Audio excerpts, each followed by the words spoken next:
Imagine your only child.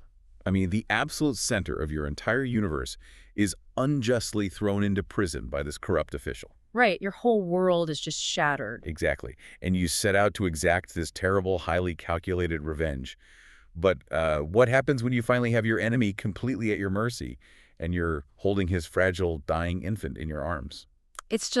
It is a premise that immediately forces you to confront the absolute limits of human empathy. It really does. I mean, it's the ultimate psychological dilemma. But before we find out how this impossible scenario ends, if you were watching this on YouTube, please do us a humble favor. Yeah, it really helps us out. It does. Just hit that subscribe button for the Simplified Summary channel, like this video, and drop your valuable thoughts in the comments. It really helps bring more of these deep dives to life for you. So let's step right into the world of Munshi Premchand. Yeah, we are looking at a remarkably powerful short story today from his classic collection, Mansarovar Part 3. And it's titled Ka Hriday, which translates to A Mother's Heart. Right, and our mission today is to really pull this story apart. Yeah. Because Premchand isn't just giving us a standard revenge thriller here. No, not at all. He is giving us this devastating exploration of the complexities of grief, the blinding nature of vengeance, and ultimately the terrifying, unconditional power of compassion. Terrifying is a good word for it, honestly. Yeah, because to really understand the heights of that compassion, we have to start in the absolute depths of despair. Our protagonist is a woman named Mitahvi. And right away, the text establishes a profoundly tragic baseline for her. I mean, she has been a widow for 22 years. Wow, 22 years. Yeah, living in just crushing poverty. Her entire existence, her only real anchor in the world, is her 22-year-old son, Atmanand. And I found Atmanand's characterization so fascinating. He's not just like a passive good kid in the background. Right, he's very active in his community. Exactly. He's universally beloved for his fierce generosity. The text actually points out he's the kind of young man who will gladly go hungry himself just to feed a stranger at his door. Which is such a striking detail. It is. But crucially, he has a dangerous habit, especially for the time. He speaks out against tyranny. Like he actively helps those who are oppressed by the local authorities. Right, which in the context of this specific socio-political setting is essentially putting a massive target on his own back. His conscience is his crime, basically. Yeah, no good deed goes unpunished. Exactly. And this brings us to the architect of Mitahvi's nightmare, the antagonist, Mr. Bakshi. Bakshi is this powerful, deeply cruel official. And he basically fabricates a case against Atmanand. Just frames him entirely. Out of nowhere. Yeah. So this generous, righteous young man is suddenly dragged away by soldiers and sentenced to prison. You really have to visualize the psychological devastation of that moment for Mitahvi. I mean, when she sees her son being taken away, the text tells us she literally faints. Her entire world just collapses. It does. But the really fascinating part is what happens when she wakes up. The despair doesn't paralyze her. Okay, let's unpack this because the psychological shift here is phenomenal. It really is. It's almost like an autoimmune response. Her grief doesn't just make her sad, it recognizes a foreign threat, which is Bakshi. And her entire psychological system just rewires itself to attack that single target. Oh, that's an interesting way to put it. Yeah, her despair basically metamorphoses into a singular burning goal. She is going to take revenge. She resolves to either kill Bakshi or die trying. Well, I see where you're going with the autoimmune analogy, but I wouldn't call it an automatic or systemic response. Oh, really? Why? Because that almost implies she's just a reactionary tool, you know? What Premchand does is far more subversive. He shows Mitahvi making a highly calculated, autonomous choice. Okay, I see what you mean. She's in control. Exactly. Society expects a widow in her position to just be a symbol of passive sorrow, to suffer quietly in the corner, but Mitahvi actively weaponizes her vulnerability. Right, she flips the script. The text explicitly notes that while a woman's heart is soft when her world is destroyed, her capacity for hatred is no less than a man's. She just uses skill and stealth rather than brute force. She certainly uses stealth. I mean, she doesn't just wait outside his office with a weapon. She infiltrates his life. Yes, the ultimate inside job. She actually manages to get hired as a maid, a caretaker, inside Mr. Bakshi's own household. She places herself directly in the belly of the beast. And this is exactly where the narrative pivots from a standard revenge plot into a profound psychological study, because what Mitahvi actually finds inside the home of her wealthy, powerful enemy completely shatters her expectations. Oh, it's brilliant. You read this expecting her to walk into the villain's lair and find this evil mastermind, rubbing his hands together, reveling in his cruelty and his wealth. Like a cartoon villain. Exactly. And instead, she finds a miserable, hungover bureaucrat and his endlessly complaining wife. It's almost disappointing for her. It's totally pathetic. Bakshi is a severe alcoholic. His wife is chronically ill, practically bedridden, and relentlessly irritable, just constantly scolding the servants. The atmosphere in that house is incredibly toxic, but there's a much darker undercurrent to their misery, too. Right. The children. Yeah.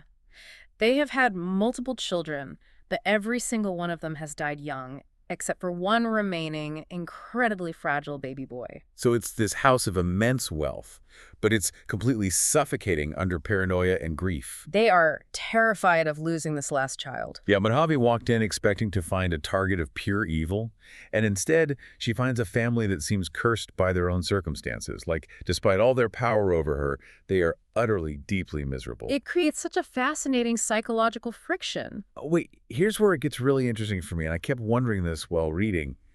She is inside the house. Right. She has unfettered access to their food, to their vulnerable child, to their daily routines. If her goal is to destroy Bakshi the way he destroyed her, why doesn't she just strike? It's the obvious question. Right, why the patience? She could slip something into his drink on day one and just vanish. What's fascinating here is that it comes down to the mechanics of vengeance itself. True, deep-seated revenge often requires a perceived power imbalance. Meaning what, exactly? Well, the Avenger needs to feel like they are pulling the mighty enemy down into the mud. You want to witness their suffering from a position of strength. But her prolonged exposure to their pathetic reality starts to do something unexpected to Mitahvi. It changes her perspective. Yes, it creates a massive cognitive dissonance. Because she's essentially pitying her enemy. Exactly. She starts to realize that despite her abject poverty and the pure agony of losing Atmanand, she is actually morally and spiritually richer than they are. Wow. She looks at Bakshi and his wife and thinks, even with all my sorrow, I am better off than these cursed, miserable people. That's incredibly powerful. It really is. The sharp, burning edge of her revenge starts to dull. You just cannot maintain a white-hot hatred for someone you fundamentally pity. The power dynamic flips entirely in her own mind.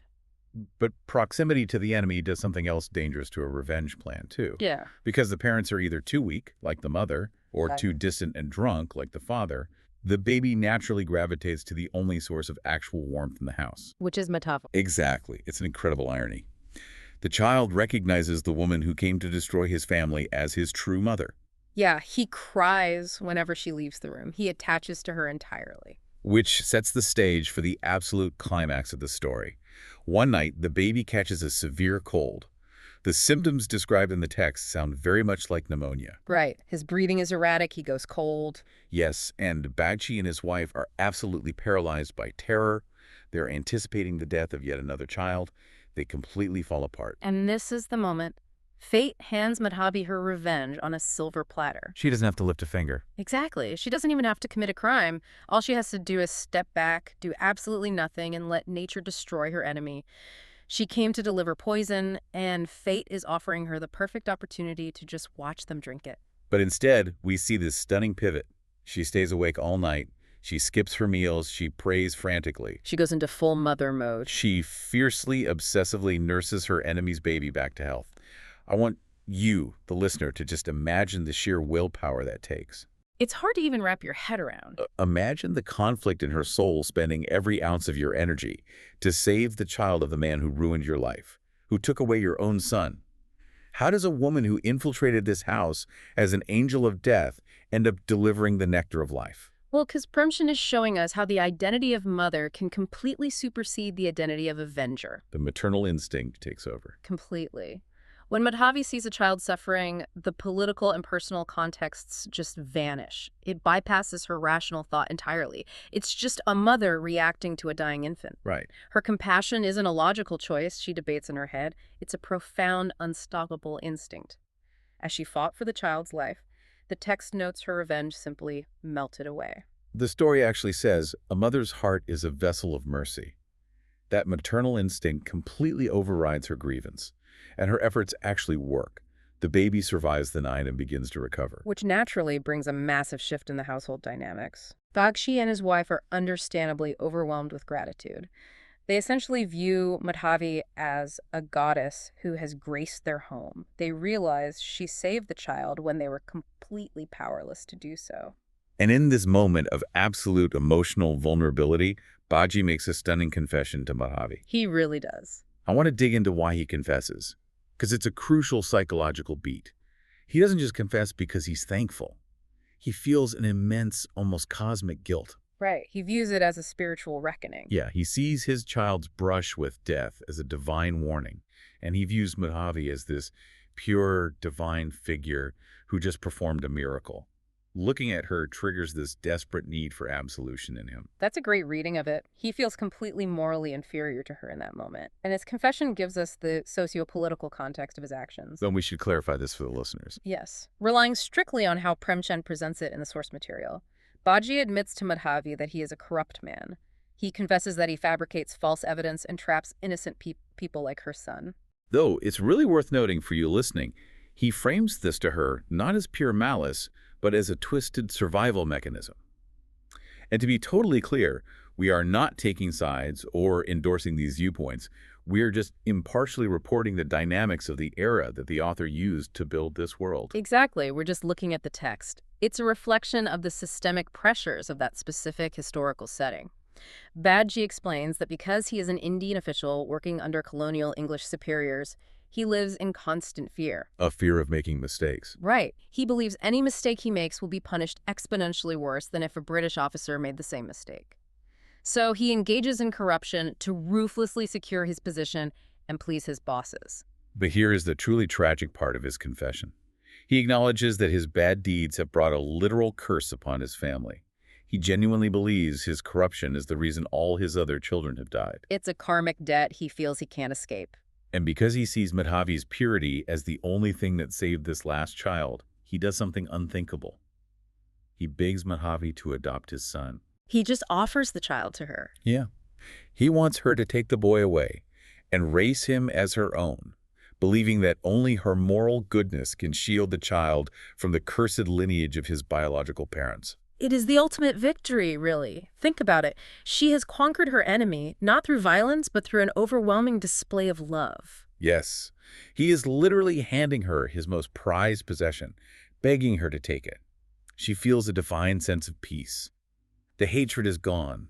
She has won the moral war. She has. So she goes over to the cradle to pick up the sleeping baby to claim her new son, and she finds the baby's body cold and pale. The child has suddenly, inexplicably died in his sleep. It is a total gut punch. You read it and you literally have to read it twice to make sure you understood. It's shocking. It is one of the most devastating twists I've ever encountered. It completely shatters the illusion of control, both Bachi's control over his fate and Mitahvi's control over her redemption. So the house instantly erupts in wailing. Bagi and his wife are screaming in grief. Their worst nightmare has finally happened. And Mitahvi. Well, Mitahvi, who originally came to this house specifically to be the architect of their grief, finds herself weeping right alongside them. The text actually tells us she's experiencing a pain even more agonizing than when her own son was thrown in jail. It perfectly encapsulates Premchand's philosophy and the true meaning behind the title, Ka Hriday. So what does this all mean, ultimately? Well, the author uses a very specific, beautiful metaphor. If you crush a mother's heart, it doesn't yield venom, it only yields the fragrance and juice of compassion. Wow. Yeah. Mitahvi's capacity to love wasn't destroyed by Bakchi's cruelty. It was redirected, and ultimately it broke her all over again. It's a profound irony. She wanted to cause their suffering, but she became a co-sufferer. She became a co-mourner. Because Premchand is telling us that shared suffering is the ultimate equalizer. The great leveler. Exactly. When you strip away the bureaucratic titles, the wealth, the systemic corruption, and even the burning desire for vengeance, you are just left with fragile human beings mourning a fragile life. Mitahvi's maternal love defied all logic. It transcended the deepest hatred imaginable. It completely disarms you as a reader. It really makes you pause and reflect on the limits of our own empathy. Premchand refuses to give us a neat, happy ending, but he gives us a deeply truthful one. He certainly doesn't sugarcoat it. No, he doesn't. We see how extreme injustice can forge a desire for retaliation, but also how proximity to an enemy's pathetic reality can disarm that hatred through pity and shared humanity. And it leaves us grappling with the collateral damage of hatred. Right. It forces us to ask what happens to us when we finally get the vengeance we thought we wanted, only to realize it costs us our own humanity. Right. Or, in Mitahvi's case, what happens when fate steals the victory of your own compassion? So we turn it over to you. What stands out to you about Mitahvi's incredible journey? Have you ever witnessed a situation in your own life or in history where radical compassion completely disarmed a desire for retaliation? It's a dynamic we often talk about in abstract terms like restorative justice, but seeing the messy, painful reality of it play out in Premchand's prose is something else entirely. I want to leave you with a final thought to mull over, something we haven't touched on yet. Atmanand, Mitahvi's son, is still in prison. Oh man, I almost forgot about him in all this. Right. But presumably, someday, his sentence will end. He went to jail because he was a righteous young man who fought against tyranny and oppression. When he finally comes home and he learns what happened, how will he view his mother? That is such a heavy question. Will this young man who fought the corrupt system understand that his mother essentially traded her righteous vengeance to become a co-mourner with his oppressor? It's a brilliant question. Does he see her as a saint who transcended hatred? Or does he feel betrayed that she wept for the child of the man who ruined his life? Exactly. Does her final act of mourning make her the ultimate victor over Bakshi's cruelty? Or does it make her the tragic victim of her own unbreakable empathy? It's a dilemma Atman will have to face, and it's one we want you to think about. The lingering tragedy of a mother's heart really does stay with you long after the story ends. It absolutely does. Thank you so much for joining us on this deep dive. Remember, if you enjoyed this exploration and want more content like this, please subscribe to the Simplified Summary channel on YouTube. Give this video a like, and be sure to leave a comment with your thoughts on Mitahvi's incredible story and how Atmanand might react. We truly love reading your insights. Until next time, keep diving deep.